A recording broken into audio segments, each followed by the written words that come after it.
Welcome and good day, madam. My name is Azra, and here are my group mates Hanif and Ricky. So today we're going to summarize Project One in video form for you. So we'll start with the overview of our Project One. I'll pass to Hanif. Okay, for our overview, our online system is called White Learn, where we provide a learning platform for all kinds of institutes or schools.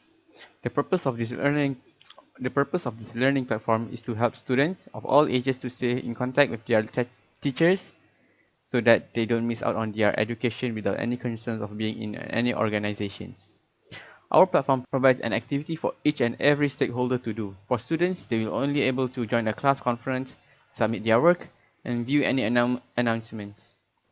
For teachers, they are able to upload their lecture subjects and materials and hold online conferences for their daily classes. And admins are able to help students with the subject registration. Software developers are able to do maintenance on the platform and provide updates at the same time assisting the admin. The system allows the students to have multiple subjects. The system also allows the teachers to have an online conference with the students. The system will also notify students of upcoming work and online class conferences.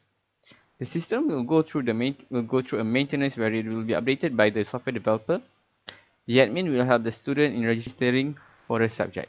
Now I'll pass it to Ricky for the user requirements. Okay, so for the user requirements, the What Alert system must meet the following user requirements, which are the online system, upload and download files, and interactions. So for online system, which is the users can access the system anywhere as long there's internet connection available on no matter the platform, for example, PCs or mobile phones. As for upload and download files, the teachers for the specific subjects can upload the materials for the upload the materials to the database, and then the students can download the files anytime they want for reference and exercises. And for interactions, the lecturer and students have interactions with each other, live interactions, so either using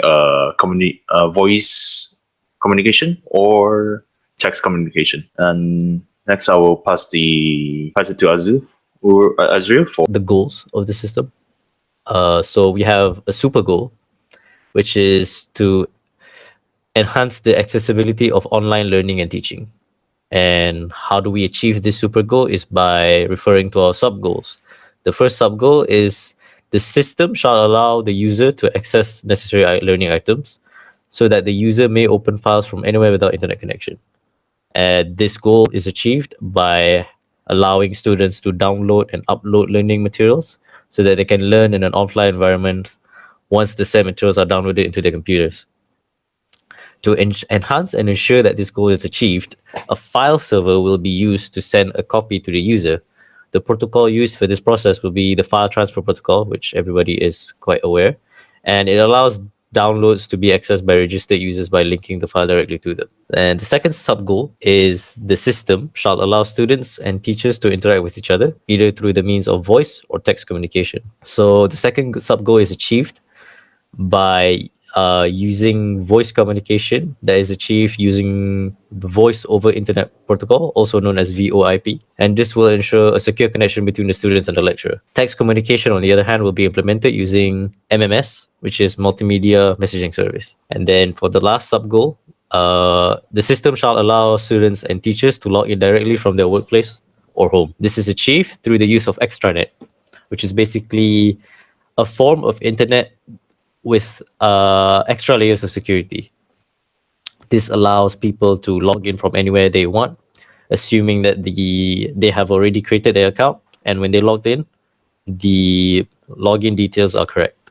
The only requirement here is to make sure that the users enter their correct credentials when logging into the system, and the third goal shall be achieved. That's it for the goals, and I think that's it for our summarization of Project One. Yeah. Thank you. Um, let's start brainstorming about what our system features should have and should not have. So, Hani, you'll start first. Do you have any ideas? Yeah. How about a subscription-based system for online learning system? So we can contact the school or whatever institution it is, and then ask them if they're interested in using our system. So contacting them. Yeah. Yeah. I think we'll charge the institution annually also, so that our business model is like sustainable. Otherwise, we're making too much loss, and we won't be able to sustain our business.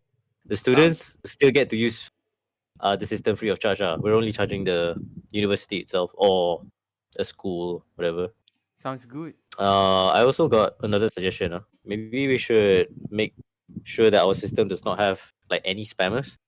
So let's make an operational policy where the user has to register an account before being able to use any of the system's functions. So like that way we can reduce the amount of spammers and increase the legitimate users. You know what I'm saying? Yeah, that sounds great actually. Okay. Okay, so how will the system work once a student logs in?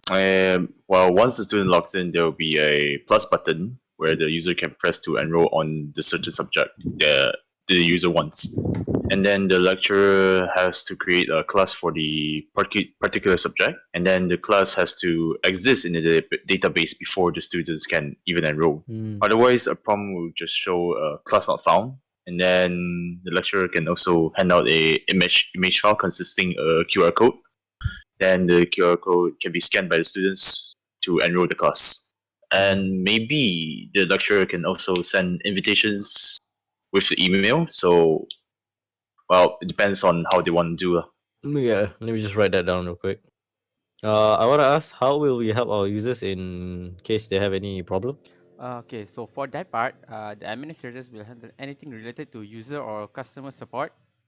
The user can send an email to the admins on if they have any problem related to the system.